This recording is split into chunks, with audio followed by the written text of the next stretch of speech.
Welcome to SKNIS Perspectives, an interactive program of the St. Kitts and Nevis Information Service, aired weekly on this radio station.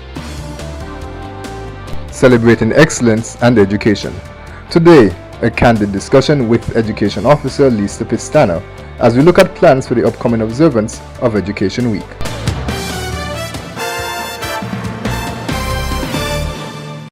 And I'm speaking to Ms. Lisa Pestana, an Education Officer with the Ministry of Education. Ms. Pestana, welcome to Perspectives, and we'll be talking a bit about Education Week 2013. But first, let the public know a bit about yourself in terms of how long you've been at the Ministry and basically what your function is. Okay, like I said, my name is Lisa Romaine Pestana. I've been at the Ministry now for 2 years. I'm actually going into my third year. And I'm an education officer with responsibility for 5 schools so far. They are the Washington Archibald High School, Beach Allen, Sadler Secondary, Keon High School, and Edgar T. Primary School. Right. Okay, so I understand that you're functioning in another capacity, and that's why you're here to speak to us today, and that is about Education Week 2013. Yes, as you know, we try to celebrate education itself. We feel that it's not only a celebration, but we take an opportunity to look at ourselves, be introspective, and to sort of plan for the way forward for the next 10 years at least. So Education Week will run from the 7th to the 14th of September. Our theme is commitment to excellence. We believe anything that we do, we should always give our best in order to excel and be the best that we can. Let me come back to that, but first, Education Week, how long has it been around? This is going to be its 3rd year. So we're actually going to have a biannual event after this. We've been trying to do it every year, and it is costly. It takes a lot of planning and time. So we've decided it's going to be a biannual event. And what primarily is the target of Education Week? Or should I say who as well too? Well, we target our general public. We give everybody an opportunity to learn more about us as educators. I think when people think about education, they only think about teachers, they only think about schools, but there's so much more. There's so many different units and departments contained within the Ministry of Education, and we really want persons to get an understanding, a comprehensive look at us. We also want to give ourselves an opportunity, along with our partners, our education partners and stakeholders, an opportunity to talk about some of those real issues within education and to help us plan for the way forward. So you'll see the events catering to those things. I will touch on the events in just a minute, but speak specifically now to the partners. You mentioned them. As you mentioned, persons would only think of the teachers when they think about education, but there's so many more persons that contribute in the background. Mm-hmm. Yeah, education is a costly enterprise, but we know it is necessary. In order for your people to be truly free, they must be educated. But the government itself cannot do it alone, so we often rely on persons in the community who, through their philanthropic desires, they give willingly to our schools or our institutions, or they sponsor events. It's not just large companies. A lot of people think about the larger companies that tend to give, but we have the ordinary people who on a regular basis either volunteer their time, and we know time is money, or they actually give financially some sort of monetary contribution towards a particular school, or maybe for speech days, or just for children who might do well, or kids who are, extremely impoverished and might need an extra hand. They give willingly without having to be asked, and we want to be able to celebrate all of those persons along with our educators and education employees. We're discussing Education Week 2013 with Education Officer Lisa Pestana. So the theme you mentioned, commitment to excellence. Speak to us about that. Well, when we looked at our week of activities, and you always have to have some sort of guiding light for whatever activity that you're having. And we felt that as educators, we should first aspire to be our best. We must give the best of ourselves in order for the people who we impact, because we're a service industry pretty much. We take care of students, and students in turn will grow into adults, and they will take care of the wider population. We deal on a daily basis with community individuals, whether they be parents or just persons within our neighboring schools. And we're saying whatever product we're going to produce, we must say that we're going to give our best. We must put excellence at the top. As a teacher, I always told my students, you have to aim for 100% because you might fall a little bit below. And we're saying that is what we want from ourselves as a ministry. And of course, the perfect place to start really is the children. That's correct, yes. So let's take a look now at a bit of some of the activities that will be taking place. I recognize that on the 7th of September, there will be an official opening of the week of activities. It begins with a fitness walk at 6 p.m. At Independence Square. Well, from Independence Square, I'm gathering to Frigate Bay. Yes, that's correct.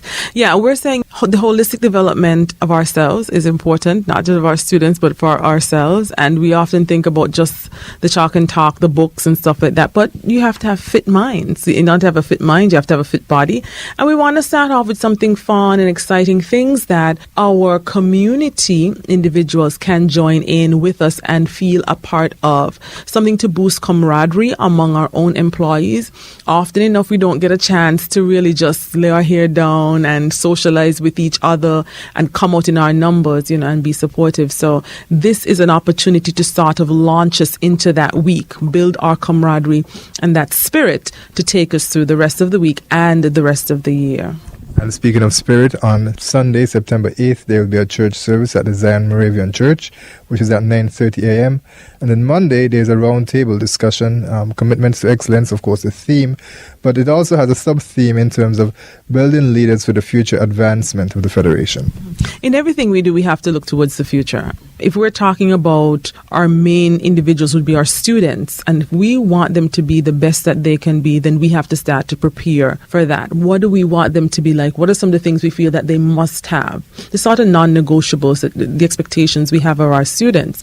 Taking into consideration, we just had the release of the CSEC results here in our federation, and we often just think about those kids who might have had, the 17 ones or the 15 ones and the 20 ones. But what about those kids who didn't get any subjects? What about those children who got 5? What about those children who maybe did 9 and they did very well with their 9? So we have to think of everyone. We have to plan, because these are going to be the individuals who will take our place in the long run. So we have to aptly prepare for them. What will our country look like, or what would we like it to look like in the next 10, 15 years?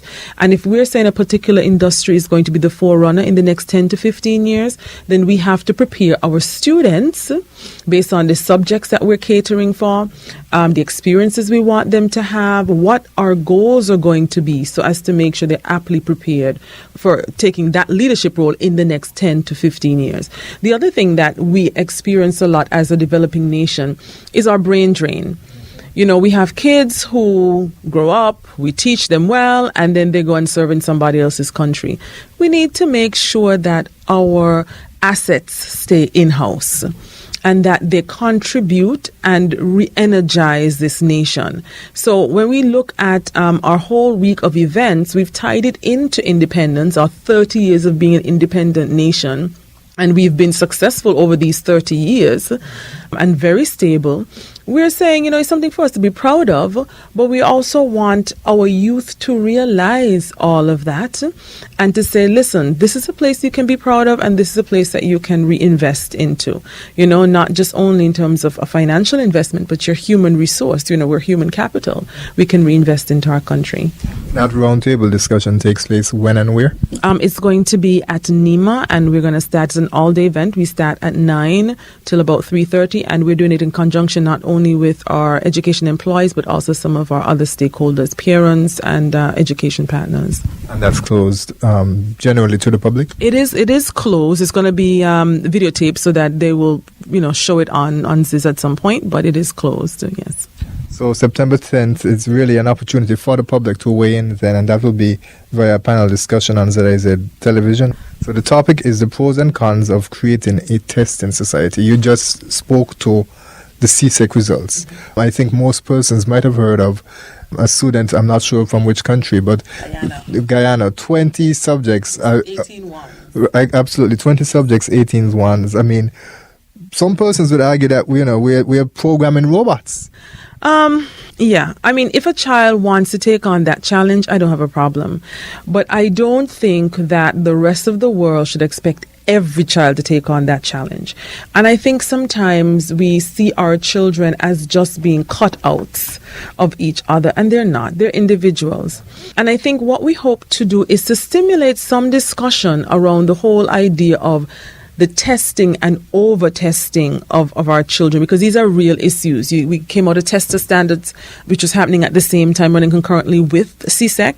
And you hear parents talk about, they have to sit down and push their kids into studying and sending them to extra classes. And for us as educators, we're kind of like, whoa. We know you want your kids to do well, and we totally agree.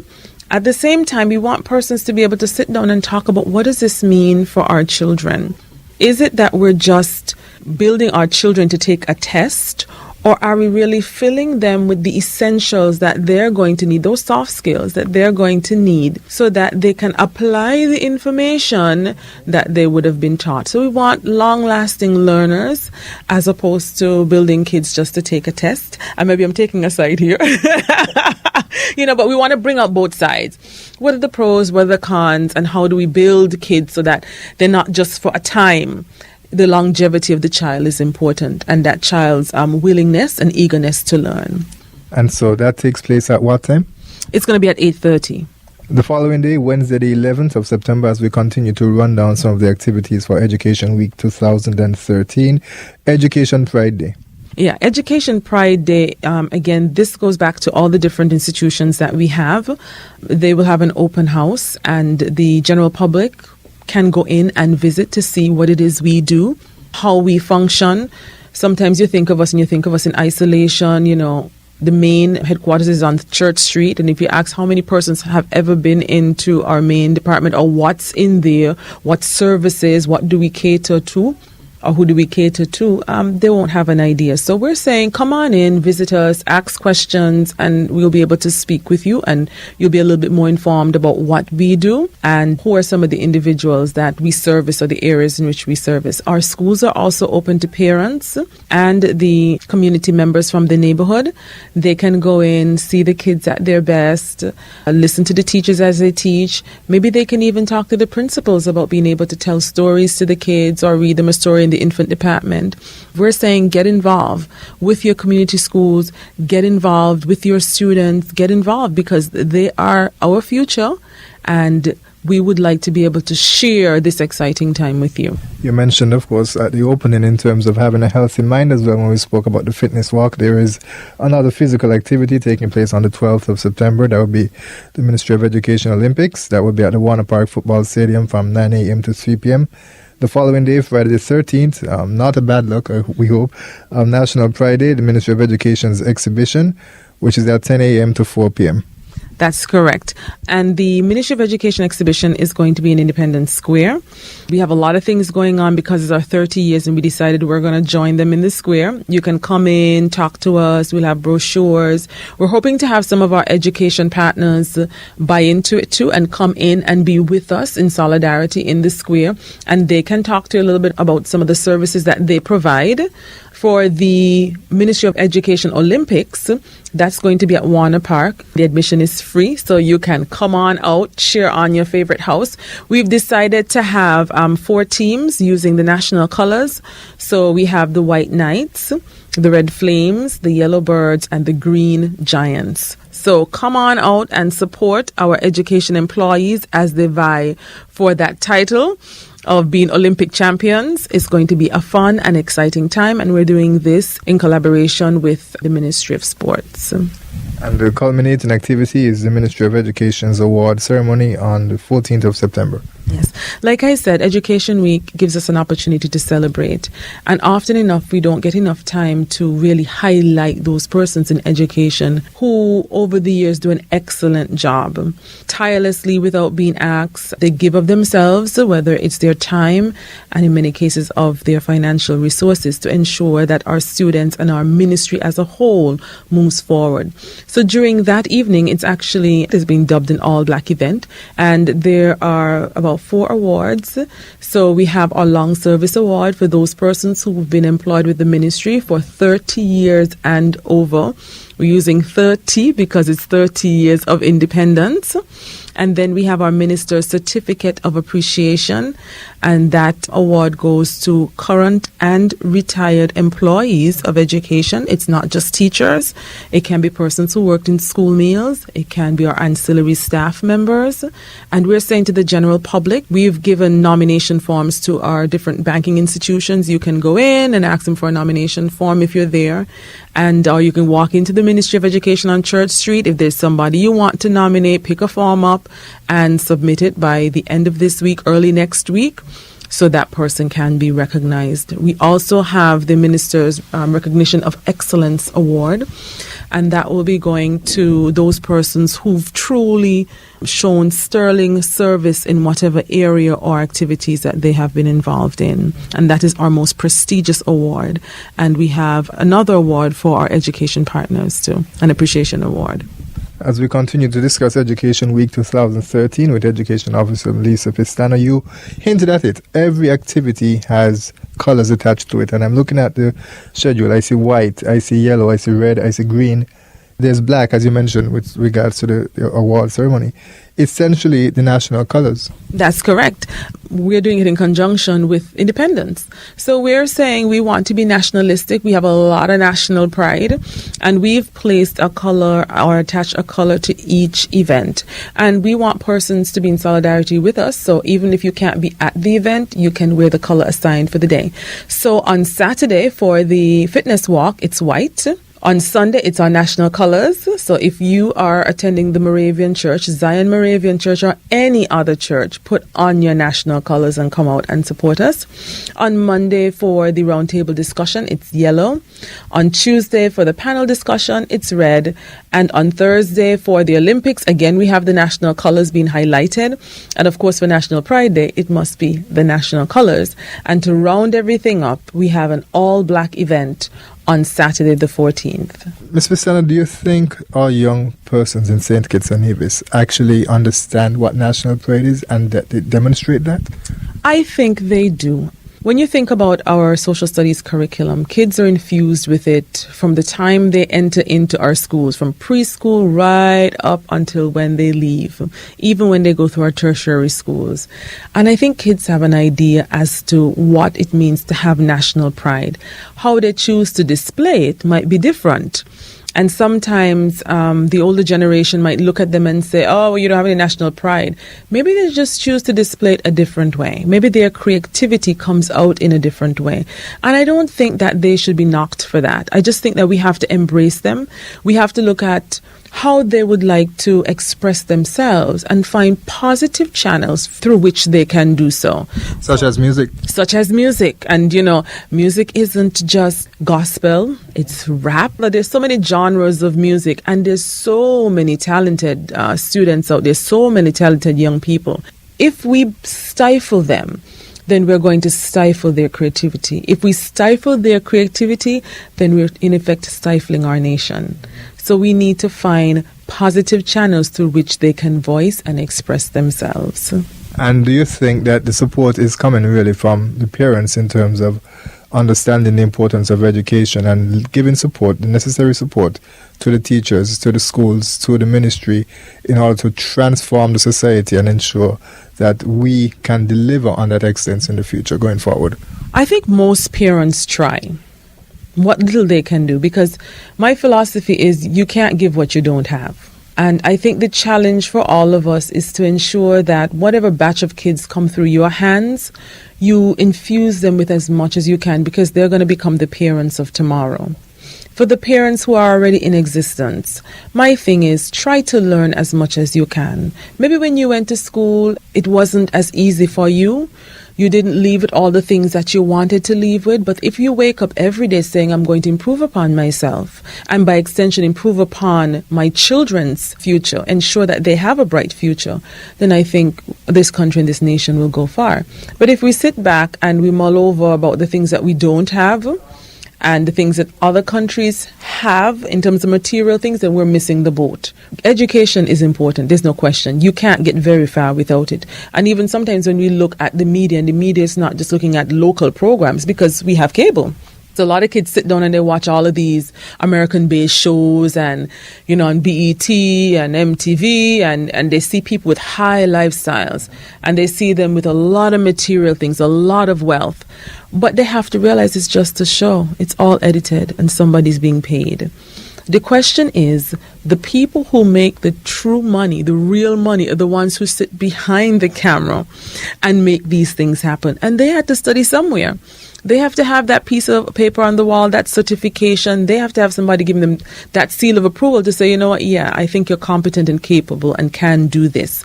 And if we express that to our kids and we try to explain it to them throughout the years that, look, education is important, but go the next step. We as parents must also exemplify that. We must, by our actions, say education is important. So when it's a school night, we shouldn't have kids walking up and down the street all sorts of hours. Some events are adult events. We shouldn't have kids at those adult events, even if I, the parent, would like to go. My child should not be there. Think about the kind of conversations that we're having around our children. We need to say, is this child friendly? If it's not child friendly, then what should I be talking about to help to build my child up? And if we stop and we reflect and we question and we try to improve, there's no hold bars as to where this nation can go and where our youth can go. We always have work to do as a nation, as parents, as educators. But it is not a hopeless situation. It's just that we have to come up with some sort of strategic plan and then implement the plan. Children cannot do it on their own. So we, the community, we, the parents, we have to begin to infuse them. Excellent point, and certainly a good point to leave it on. But before, any final comments that you'd like to leave us with? Most definitely. Like I said, Education Week is running from the 7th to the 14th of September. Our theme, Commitment to Excellence. We are saying to each and everyone, one and all, come on out, join us on the different event days. Be a part of our education system. Whether you have a child there or not, by extension, you are a part of us, and we'll welcome you in to celebrate this wonderful time with us. And again, thanks. Education Officer Lisa Pestana, thank you for joining us. You're welcome. We're pleased that you joined us for this edition of SKNIS Perspectives. Join us every week at this same time on this radio station. This program is produced by the St. Kitts and Nevis Information Service.